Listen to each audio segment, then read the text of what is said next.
Hi, I am Dr. Kim Sage. I'm a licensed clinical psychologist. Welcome to my YouTube channel and to this video series called Wildly Loved, where we are exploring sort of what happened to us in childhood and how that shows up in every part of our lives and in our relationships with ourselves and the world and others. And so we are going to kind of dive in this week to my own little I don't know what you want to call it, my own rant on what I think are some really important parts of understanding your healing, as opposed to just a classic teaching from something I've learned or found that I think you'll find helpful. And these are just things that I truly believe that are often qualities that helped us survive our childhood, but often set us up to stay in and choose oftentimes unhealthy partners, to neglect ourselves, to minimize our own well-being, just really all the ways that these childhood adaptations, these trauma brain adaptations can oftentimes wreak havoc on our lives. So before I get into that though, if you're new here, please consider subscribing and clicking the bell, that little box you can check. And that way you'll get notified when I post new videos.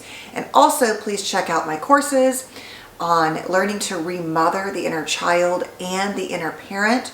I have a 3-part protocol there and lots of workbook material and affirmations and meditations, as well as my really main course on learning to heal and deal with the trauma, and I believe it is often trauma, of being raised by untreated borderline and or narcissistic parents, or just parents who were pretty consistently emotionally unsafe.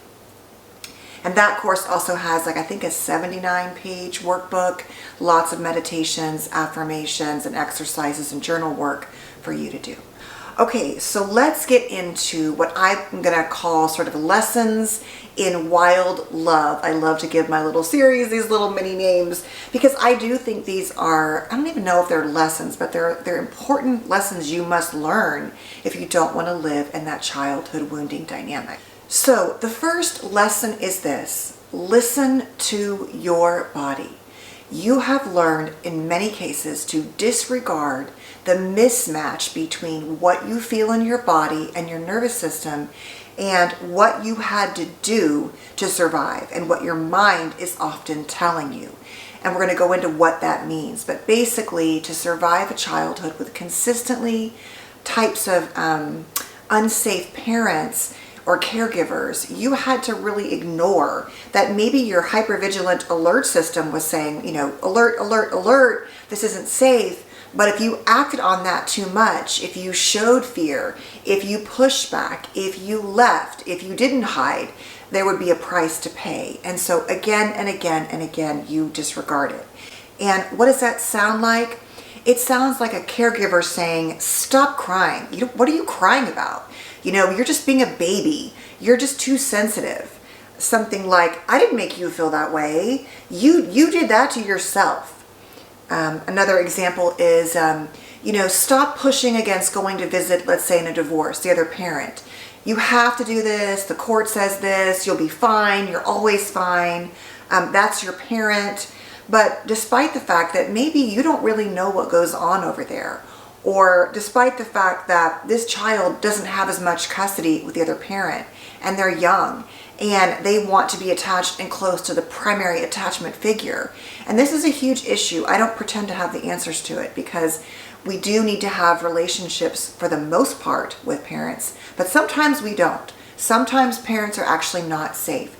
And I don't think that the courts often do a great job of understanding that. And also, I do understand that they're limited, right? What can they do? I think in severe situations, yes. But in the more nuanced, narcissistic, often borderline, emotionally unsafe, whatever those are, they don't really understand these situations. And so the bottom line, though, is that children have fear. They have a desire, and they're not really honored for what they want or feel. I always say to parents, imagine if you had to pack your stuff every few days for your entire childhood and go somewhere back and forth. And many of you did do this. And for some of you, it was fine. But for many of us, it is very disruptive and very scary. And especially if at one house you feel emotionally or physically safer and you don't at the other, but you have no choice, or your feelings are minimized. Why are you crying? No, you can't call your mommy. You can't FaceTime. You're with me. It's my time. Or a dad saying that, or a mom saying that. No, you can't go back to daddy's house. Sorry, this is my time, which may be true, but just does not honor what the child feels. So the bottom line is your body is saying alert, alert, but you have learned over time that you don't get to honor and pay attention to that. And so you don't learn to cultivate the sound of listening to your body. And what happens is that the loneliness you feel, the fear, the sadness, the exhaustion, the just terror maybe, all of that has to be put away somewhere. It's almost like shoved down. Don't acknowledge what you feel. And I always say it's like whack-a-mole, that game where the little thing pops up, you hit one thing and something else pops up. What happens is we stuff down, let's say, whack-the-mole on our fear. What pops up is chronic stomach aches or migraines or depression, anxiety, overeating, not eating, being, really invested in obsessions and compulsions to try to help us deal with what's happening in some way. We get really rigid, or we have these underlying, which it's very clear, the research shows, maybe potential underlying conditions for depression, bipolar, borderline, and these situations exacerbate it and make it worse. For many of these things, there's that genetic component and the environment, right? And so given the right circumstances, they really can create very, very difficult situations for kids. And so in many cases, kids are, let's say, sick a lot, right? We see a lot of chronic illness. Now, we talk a lot about the ACEs, the Adverse Childhood Experiences Study, and how we know there's a very direct relationship between what happens to us in childhood and our adult lives with issues around cancer, diabetes, heart disease, chronic illness, autoimmune, IBS, pregnancy, head injuries. The list goes on, suicidality. But the problem is that we're not talking often about what is happening to the kids in real time, because it's also manifesting in real time. And where I see a lot of this is in chronic illness, like I said, chronic mental health issues that often get disregarded or minimized. And so the body is saying, excuse me, you're not paying attention, I'm not doing well. And so it will manifest in these symptoms. Well, if that's happening again and again and again in childhood, even if it's happening, let's say, in chronic stomach aches, we had to still go to that parent's house, or we were still mocked in the same home, or our feelings were never regarded, or it was just unsafe. And so we start disregarding our stomach aches, our body illnesses, or we avoid medical appointments, right? Or maybe we become fearful of dealing with those issues because we don't even know where to begin. So my point is that we have learned to disregard this mismatch between what is happening inside and what is happening in the rest of the world. And then we go out in the world and we choose partners who often, as you know, don't seem like our caregivers, but often are very similar once the relationship plays out and how they make us feel. So they might look different and act different, but at the end of the day in a relationship, let's say if I felt abandoned by my parent, I feel lonely and abandoned in my relationship. If I had a very unsafe type borderline parent who was emotionally kind of really hard to stay connected with, who was unsafe, I might inadvertently and unconsciously choose a narcissistic partner who in comparison seems confident, in control, able to handle things, right? Now they might have that rage component that is similar, or that repressed anger, and that kind of feels like home, but overarchingly they feel more stable initially. And then later we feel a lot of the same feelings we felt in childhood. So what can we do, right? What can we do about this? The first thing is we have to understand that oftentimes what we're doing is we're minimizing it, distracting ourselves and numbing ourselves. We're disregarding ourselves. And so we have to learn to start to cultivate what it feels like in our body when our body is telling us something.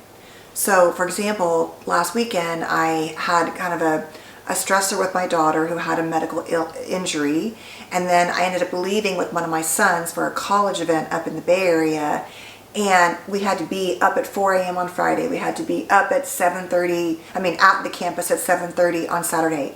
Then we flew home yesterday. And I have, as I've said a million times on here, autoimmune.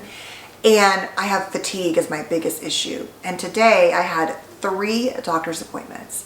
I had to cancel all of them. I had to focus on myself. And I felt guilty for that because I'm trying to not neglect my appointments, but I am rescheduling them, but I had neglected them over the pandemic. And I took a shower and I just literally laid down in my bed. And I thought, okay, usually I make videos on Sunday. I can't do it. So it's Monday. So this video is going to post either late today on Monday or on Tuesday.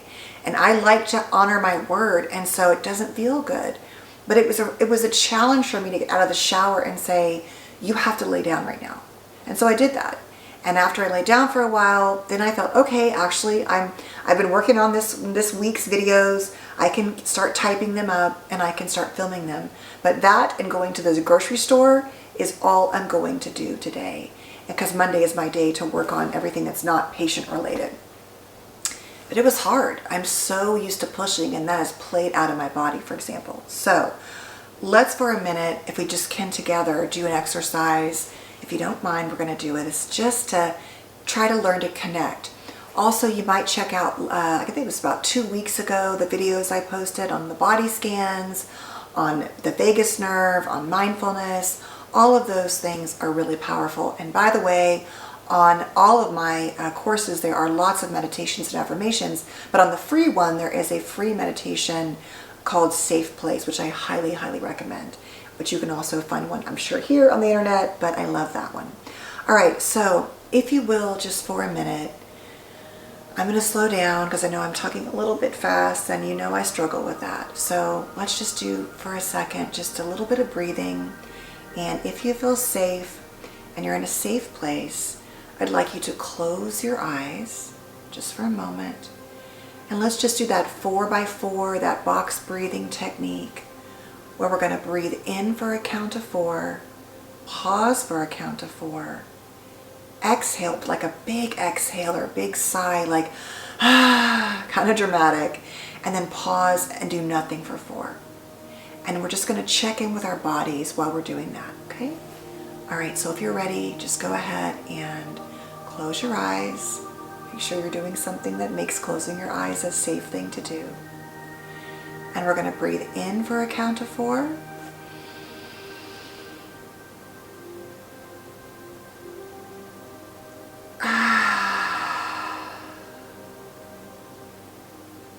And hold for a count of 4. Okay? So with your eyes closed, let's do it again. We're going to breathe in for a count of 4. Pause. Exhale. Okay? Now while you keep breathing, let's do it 2 more times. I'm just going to ask you to connect and to observe some parts of your body. Okay? So again, breathing in for a count of 4.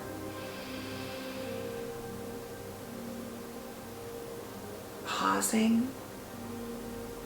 Exhaling. Now, with your eyes closed, just slowly breathing or box breathing.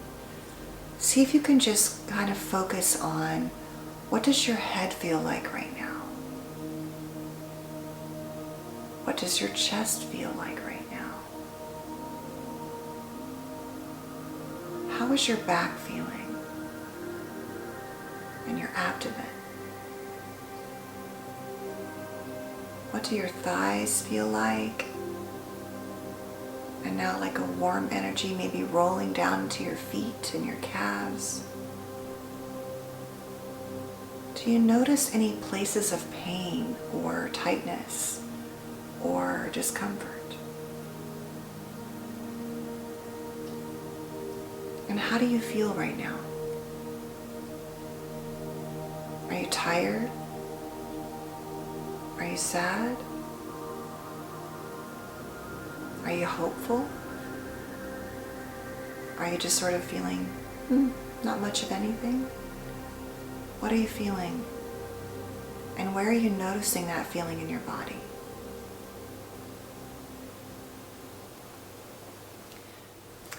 Thanks for watching. Please stay safe and well. And I'll see you tomorrow for another lesson in wildly loving ourselves and our relationships and our role in the world as human beings who came from often difficult childhoods. I'll see you then.